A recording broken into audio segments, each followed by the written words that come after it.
Happy Thanksgiving, everybody. Episode 3. Here we are.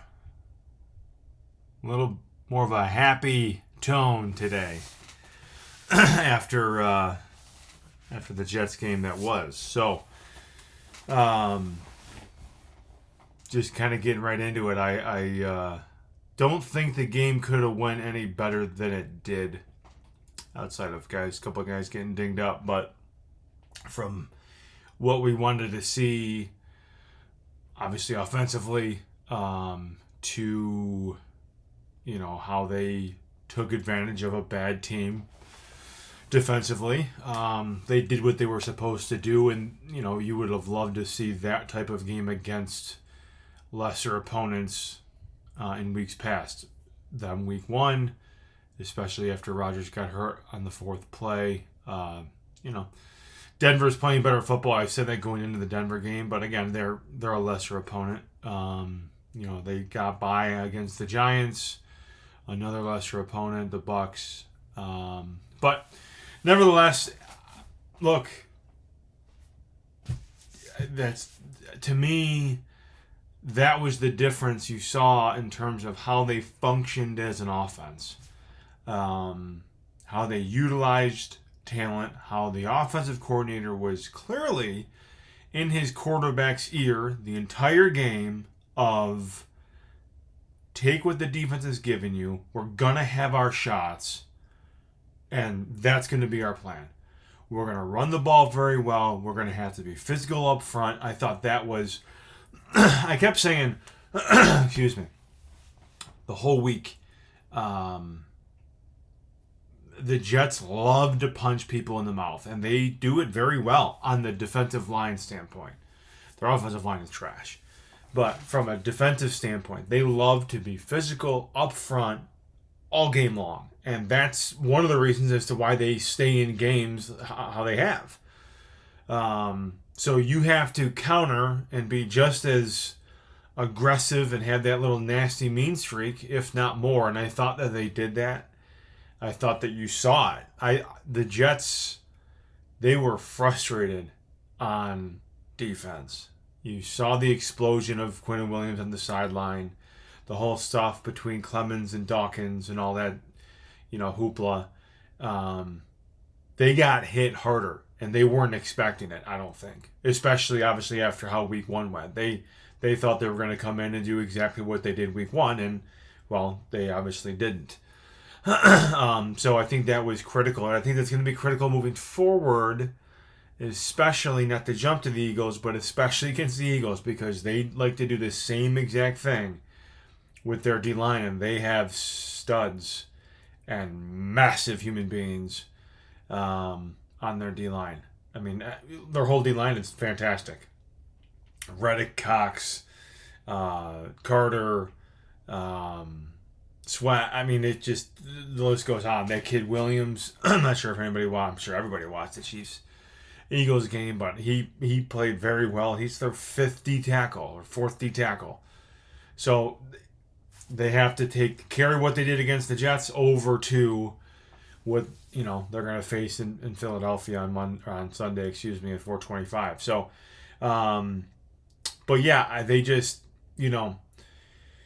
obviously, Sledge, congratulations to Special Teams Player of the Week.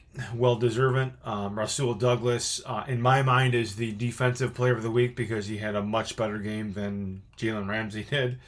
Somebody had 3 turnovers, and one guy only had 2. One guy had 4 tackles. One guy had 1. So, just pure numbers. Excuse me, got a little tickle. Yeah, I just, they, momentum out the gate was huge. Obviously, you would have loved to got 7 off of that, but they got points. They got it rolling. You're on the board early and often. The first 3 minutes of the game, you have points on the board. I think that, from a mental standpoint, was big. And then they, drove the ball well, but kind of fluttered a little bit. Another field goal. The big thing, and the whether it was McDermott and situational football, I've said it for multiple weeks now. He understood the assignment in terms of don't give that team who you're playing an opportunity to stay in this game. When they were up 6-0 and they had the ball, I forgot what yard line it was. I think it was a chip shot inside the 20-yard line. It was 4th down, and they kicked that field goal to go up 9-0. And everybody in the stadium was booing, and I'm like, everybody has no idea what the hell they're talking about. This is a clear-cut go up by 2 possessions. With that team, they're not going to score more than 10 points if they're lucky, right? The only way they're going to is by you turning the ball over, not taking points when you should take them, and again, just keeping them in the game, making dumb decisions from a game call standpoint, turning the ball over, special teams blunders, things like that. So 9-0, and again, just stay within yourself, stay to the game plan. It's going to work, and they did it. So kudos to to Joe Brady. I thought that his approach and how he wanted to attack was phenomenal. He did what they should have done week 1 as soon as they knew Rodgers wasn't going to be playing. As soon as he gets guarded off, they should have said, we're going to run the football, we're going to attack the middle of the field because both of their linebackers are terrible in coverage. That's exactly what they did. If you see the dot chart from Josh, they utilized the middle of the field on Sunday more than they ever have in any game this year. Difference, Kurt Warner, there's a difference in play calling, right? Putting your players in position to succeed. Hey, Josh, here's Dalton Kincaid for an easy 10. Hey, Josh, here's James Cook on a swing route for an easy 10, 11, 12 yards. Look at that. There's nobody open downfield. The outside, the Jets are pretty good on the outside. For as much as I think Sauce Gardner's an overrated piece of shit, they're pretty good on the outside. Hit the middle of the field. Running back, tight end, bing, bong, boom. There you go. Look at that. Wow, touchdown. Who would have thought? So, kudos. Big kudos to Brady and how he, game planned and schemed guys open. I thought that was a really, really, really good job. That the Cook touchdown, where he's cutting across and everything, the mesh concept as they call it. Just defenders get lost in the sauce, literally. And it was an easy walk-in touchdown for Cook on that play. So more of that moving forward. And I'm going to take it for how they said it and how the guy said it. Josh Allen said, I feel like I'm back. No coincidence that he feels like he's back because his offensive play caller trusted him to make the throws when they needed to be made and still allowed him to push the ball downfield and make those Josh Allen throws that only him and maybe 2 or 3 other guys can make in the league. So, it's always great when you beat that team, especially with that arrogant prick head coach that thinks he's God's gift to fucking planet Earth, which he's not, and he's extremely overrated, and he's probably going to get fired, which would be fantastic. Probably not, but in my eyes, he's won like 38% of his games since he's been in New York. So, at New Jersey. It was couldn't have gone any better all around. Defensively, obviously, they took advantage of a really weak, probably the worst offense in football. One of them. Aren't they 32nd? I think they are 31st. Maybe New England's behind them. Nevertheless, just bad. And they created turnovers. Rasul Shakul Douglas, just fantastic. Plays the position the right way. That was what I said. As soon as he's making these, comes up in the run game and he's jumping on routes and things like that. Like, that's how the cornerback position, in my eyes, should be played. If you get beat on a pump and over the top because you were trying to make a play. I'd rather go down like that than the Leslie Frazier way of, defending. So, he's got a little bit of a homecoming here coming up this week. Obviously, being an ex-Eagle and a tall task. I mean, I think that they're probably going to put him on A.J. Brown the majority of the game. And then, hopefully they can get Teron Johnson on the field on a concussion protocol, because that him, Dane Jackson are both in concussion protocol. Cam Lewis has a shoulder or a neck, and I think he practiced today being Wednesday. Like a hide also with a stinger, I know is going to be limited today, so that's a good sign that he's limited and not, DNP.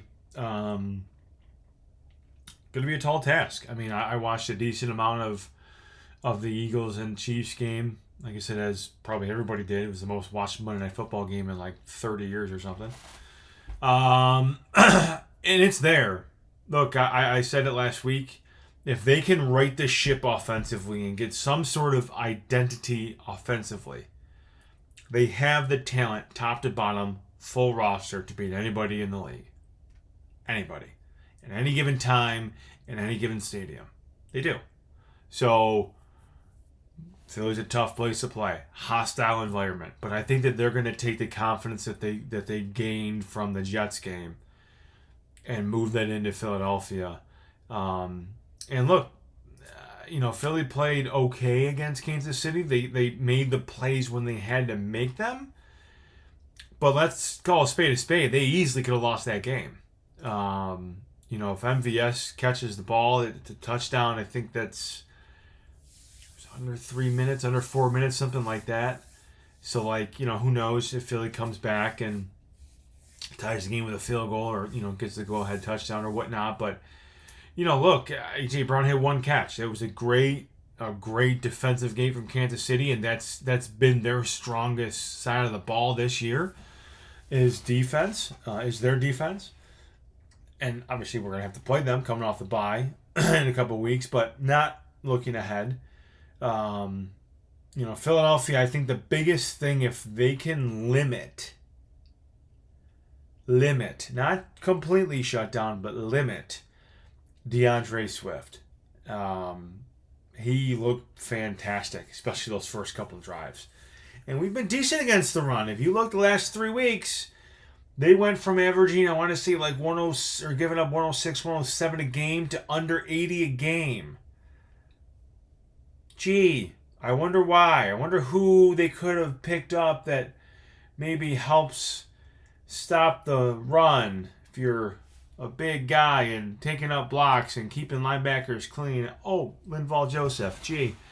And kudos to a guy who has been on my shit list really for the last 2 years, if not more than that. Terrell Dotson. I'll give kudos when kudos are due. And he has played fantastic in stopping the run. When he can go north and south and just react to what he's seeing, he's made plays. He has. It's when he's in coverage. It's when he's out in space. And he just doesn't have the athletic ability to make those open field tackles and cover and that type of stuff. So, again, if they can, Philadelphia's got a phenomenal offensive line. I mean, they got the best center in football. They probably got the best right tackle in football. They're beefy at the other positions. They just got Cam Jurgens back, who's a monster at right guard, and they got Landon Dickerson at left guard. So they're good up front. They're probably the best offensive line in football. And again, obviously, Hurts is a mobile quarterback. They're not going to stop the tush push. They're not. Nobody has. So how you limit the tush push is don't get them in third and less than 2 or fourth and less than 2. That's how you stop it. You don't give them the opportunity to run it. Run that play, that is. So, again, if they can come out, Philadelphia's going to punch. If they can come out, withstand that punch, and can go up early, if they can kind of, hey, here's 10-0, 14-3, something like that, where it's like, hey, whoa, like, especially if they're boom, boom, boom down the field, Philadelphia is going to be on their heels. Whoa, hang on. Buffalo's back. And when we're in that type of mode, really, really, really difficult to beat. And it comes down to consistently moving the ball. They need to get cooked the ball just as much, if not more. Ty Johnson's obviously earned more touches, the same amount of touches, 4 to 6 touches a game. He was fantastic. He has an ability. He runs behind his pads. He's tough to bring down. He's got speed. He can catch the ball out of the backfield. I know I was excited for Leonard Fournette, and I'm trying to find a way to get him on the roster on game days, and who to deactivate to push him up. 3 weeks for his 3 elevations. I think Balin Spector's a guy that they don't need him. Especially if you're going to have Klein and Manikevich who can play linebacker, but at the same time, if you're also going to, in a pinch, play that dime linebacker like they've been doing with Poyer and Rapp, more so Poyer, but Leonard Fournette is a guy that can help me win a football game. Balin Spector is not. Fournette can make a play to win a game. A first down, a crucial conversion, scoring a touchdown, that type. So, I think that Philadelphia, they haven't played there. Josh hasn't played there. This team hasn't played there. The only time that they played Philly under McDermott was when they played him here, Carson Wentz in Buffalo. Philadelphia killed us. They ran all over us. That was, I think, is that the year that Wentz got hurt? I don't remember now. But I know they killed us. Completely different teams. Completely different teams. Much ado. So, again, I just... They gave themselves an opportunity. Did every game that we wanted to fall our way? No, not every game. But a couple games. The Cleveland-Pittsburgh game was a toss-up. You win both ways, whoever, loses or wins. Moving forward, obviously, with Cleveland winning that football game, I would think that Cleveland or Pittsburgh, one of those two teams, probably Cleveland, because I believe in their offense a little bit more than I do Pittsburgh. And it's crazy to say that because Pittsburgh has more talent, but Cleveland can run the football. Pittsburgh just fired Matt Canada. Blame Canada. So we'll see if that makes any difference, like it did for us, firing our offensive coordinator. It's one of those things that is fine either way. It's just now you hope that Pittsburgh, trips up a couple more times, and I think that they will. Gonna look at their schedule here for just a second. I was looking at this the other night. You can't. I'm sorry, but I don't think all of a sudden the difference, right? The difference between us and Pittsburgh is clearly the quarterback position. You fire your offensive coordinator and you're putting this in front of Josh Allen, or you're putting this in front of Kenny Pickett. Come on. It's not even in the same breath. Pittsburgh. So they play Cincinnati this coming week in Cincinnati. Divisional game. Am I saying that, Jake Browning is the new Joe Montana? No. But Cincinnati can still run the football. They still got Mixon. They still got Chase. Still got that group of tight ends. Boyd, to see if Higgins plays. And they're at home. And it's a divisional game. Wilder shit has happened. Pittsburgh just lost to DTR. So, don't tell me that Cincinnati can't at least make it a game, and who knows, right? So the rest of the way. So they get Cincinnati. Home against Arizona. Arizona's playing good football. I know they lost to Houston, but they should have won that game. And I think Arizona with Kyler Murray can be dangerous. They can beat you. He can beat you. New England Thursday night short week toss up again. That's a who the hell knows type game.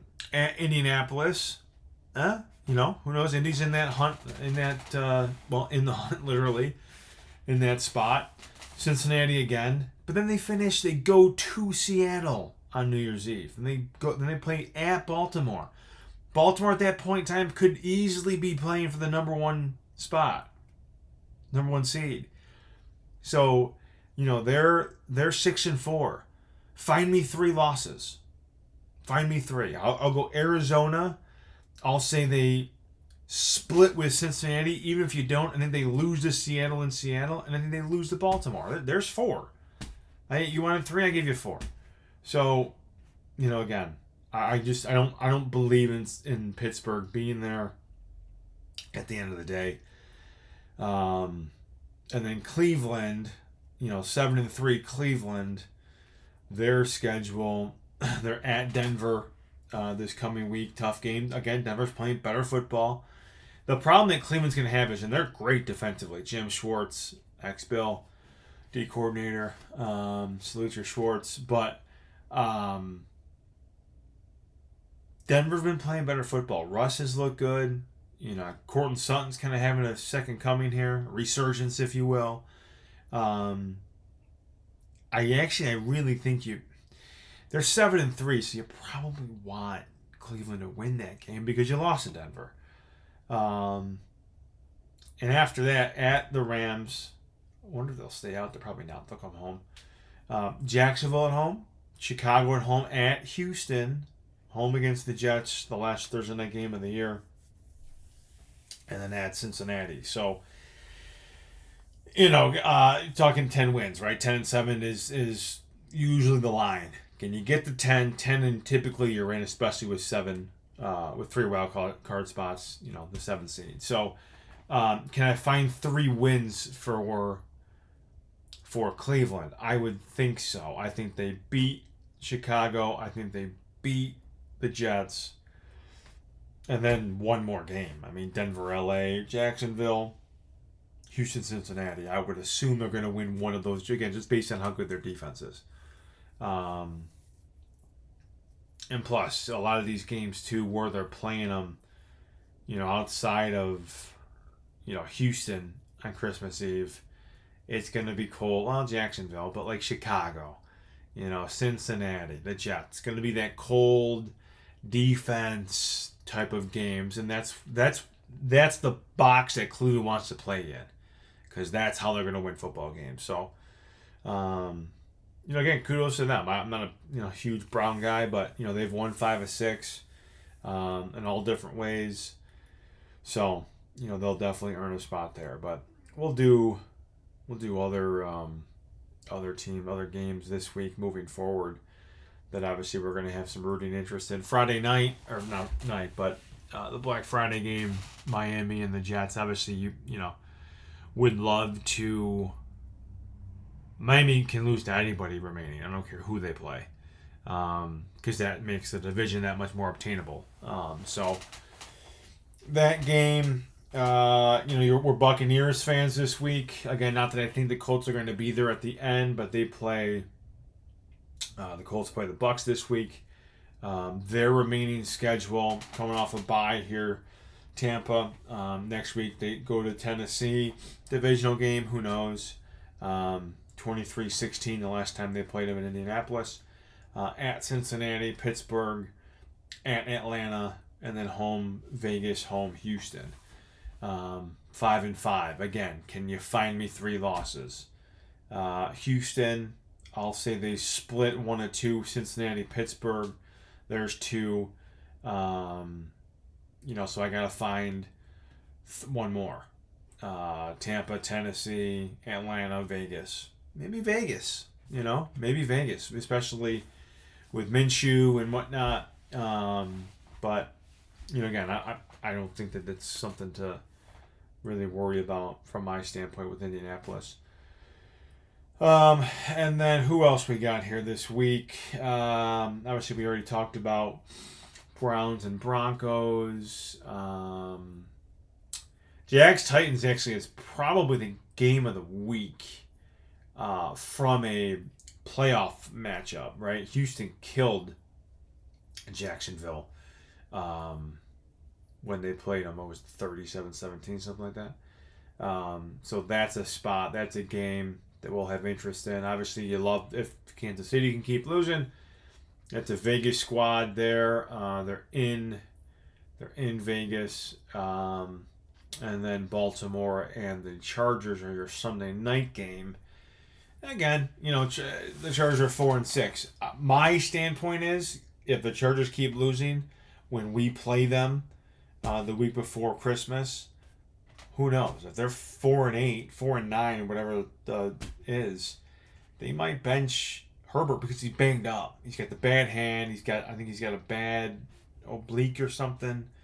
Who knows if they fire Staley? They should.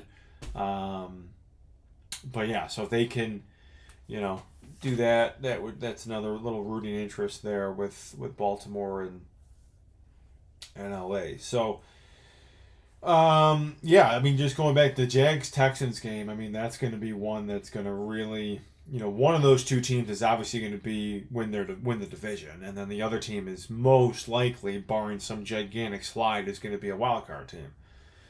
Houston has Jacksonville this week, Denver next. Houston actually can help us a lot. You kind of want to root for Houston here to keep winning, keep finding ways to win these games here. Denver, they would love for them to beat Denver. Cleveland, they got Tennessee. I don't like how the NFL does this. They did it with the Dolphins and the Jets. You play them, play another team the next week, and then you play them again. I think that's stupid. There should be a minimum 2 games in between when you play somebody. But what do I know? And then they play Indianapolis to end the season. Houston does. So again, they can help us out. I mean, they can, if they beat a Jacksonville, they beat a Denver, they beat a Cleveland, they beat a Colts team. That's Houston fans. I mean, go Singletary, right? Jacksonville, on the other hand, just that one stings big time. Not a kind of in between. Houston, obviously, Cincinnati, Monday Night Football, at Cleveland, Baltimore, at Tampa, Carolina, obviously it's a cupcake, and then they finish at Tennessee. So, all in all, who knows? They're 7-3. Can they win 3 more? I'd probably say they do. I'd probably say they beat Carolina. Obviously, I bet you they beat Cincinnati at home, and they probably beat either Tampa or Tennessee. I mean, they just killed Tennessee by 20 points. So, again, as it gets closer, I'll kind of do a little bit more of those, seeding standings type things. The playoff machine on ESPN is out. It's actually been out. Last week was the first week, so that's always a fun time. I don't know if I can share my screen when I do this. I'm not even going to attempt to do it because I'm going to fuck it up. But yeah, so just kind of going back. A little off track there with the schedule, but confidence is high. Confidence is back to where it should be, in my opinion, and they have an opportunity this week to continue it. I will say this. Philly's tough. They're top 2-3 team in the league. I mean, they are. So if you lose and you're competitive and it's a close game, I don't think it means it's the end of the world. Look, are they going to go undefeated the rest of the way? No. I think they have a better chance of beating Dallas at home than they do Philadelphia on the road. It doesn't mean that I don't think that they can do it. But I think they can beat Dallas at home more likely to happen than Philadelphia on the road. So you come out of the bye, you get healthy, you go into Kansas City and take care of business. Dallas, right? Dallas at home is after that. Again, I think they can win that game. So that's potentially where you can just pick up where you left off from the Jets game. The Eagles game, it is what it is. And that's where you can roll 4 off in a row. You get to 10, maybe 11 wins, depending on what happens against Miami the last week of the season. And again, the Chargers can be tough because they have all the talent in the world. It's just they find ways to lose games. So, but again, we're putting the cart before the horse talking about the Chargers game. So, I didn't give I didn't give a score prediction, for the Jets game. So I'm not going to do it. But I gave you Hardy, who, hey, should have said Shakir. I didn't. So I'll give you a guy to look out for that I think is going to have a game. I think, and maybe not to look out for because I think it's kind of expected at this point. Not expected, but he's been delivering. I think Kincaid has a huge game. I think he has somewhere like a 9, 10, 11 catch, $110, $120, TD or 2 touchdown game. I think that they are going to utilize him in the middle of the field, down the field, big time. A mismatch against Philadelphia's linebackers. Look, they kind of had the same type of athleticism that the Jets linebackers do. Cunningham is, he's decent run support. He's not a phenomenal, coverage guy. Nakobe Dean's on IR, so, he's not playing. And to be honest with you, I don't even know the other linebacker for Philadelphia. So, they do have Byard. They picked him up. He picked off Mahomes. Reckless in the red zone. Mahomes, did you hear on ESPN all week? I haven't. All I heard about was drop passes. If he didn't turn the ball over in the red zone, maybe they would have not been in position to lose the game. But anyway, that's a whole nother conversation for another day. So, all in all, keep it going. Just keep what you're doing. Exactly what you did against the Jets. From a mentality standpoint, they have to be ready for a dogfight against Philadelphia. It's who they are as a team. It's who they are as a town. They are just a nasty team. Not saying they're nasty, after the whistle per se, but they're a bunch of tough sons of guns, as they say. So, again, I think that the Jets game went as well as it possibly could from here's what we need to have happen, and here's how we can build off of that. And don't be surprised when it's, 7:15 Sunday night, when it's Bills 30, Eagles 21 or 24, something like that. Not making a prediction, not giving you a score, but don't be surprised if it's around that neighborhood. So we'll see what happens. As always, go Bills. Enjoy the holiday tomorrow. Black Friday. It's a good time of year. Luckily, we're still relevant at this point, so it's always better when that happens. And like I said, kind of leaving the stadium on Sunday, at least we can enjoy our Thanksgiving now, because if they lost that game against the Jets, it just would have been, save your turkey. We'll see it next year. It's just not going to be in the mood. So, go Bills. Happy Thanksgiving once again. Catch you guys next week.